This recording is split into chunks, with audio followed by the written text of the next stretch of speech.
He worked for President Obama in opening up Cuban relations. Patrick Hidalgo dies at 41. Patrick Hidalgo, a Miami-Dade political organizer and former President Obama appointee whose loved ones say he was dedicated to bridging the gap between the United States and Cuba, died this week in Miami.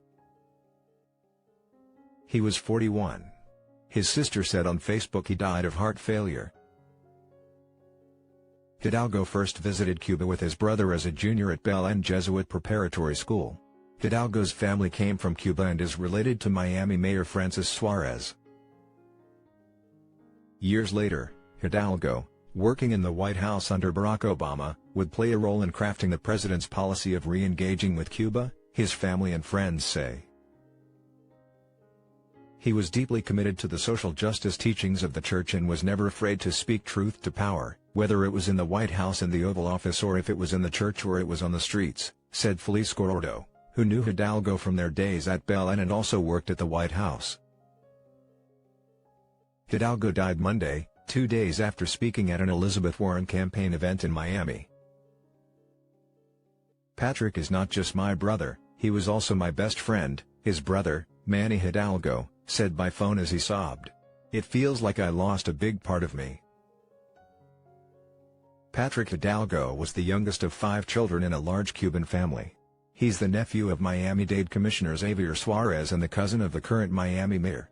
He graduated from Belen Jesuit, Georgetown University and later earned a Master's of Business Administration and a Master's of Public Administration from MIT and Harvard through a dual degree program. Hidalgo was deeply connected to his faith, said his friend Gordo. Improving relations with Cuba, climate change and universal healthcare were at the top of his list. He also advocated for minorities and those in need. He became Obama's Hispanic vote director in Florida during the 2008 presidential campaign and later served as one of his presidential appointees. His last post was as deputy director of the White House Business Council. He was involved in every aspect of the opening to Cuba, from the focus on entrepreneurship to the way that Obama reached out in Miami to his abiding concern for reconciliation among Cuban and Cuban-American families, said Ben Rhodes, former Deputy National Security Advisor. Former director of the White House Business Council Ari Matusiak said he became close with Hidalgo while working together in their shoebox office. Matusiak said Hidalgo was hardworking, charismatic and an optimist. His big bearded smile made everyone feel important, Matusiak said. Mayor Suarez, Hidalgo's cousin, said he was a good listener who knew how to challenge you in a way that was intellectually honest while open to new ideas. The mayor said Hidalgo loved to write long text messages. The two had just seen each other last week. In 2020, Hidalgo volunteered for Warren's Democratic presidential campaign while working to create the Miami Freedom Project, a new nonprofit organization dedicated to bringing Cuban Americans to the Democratic Party.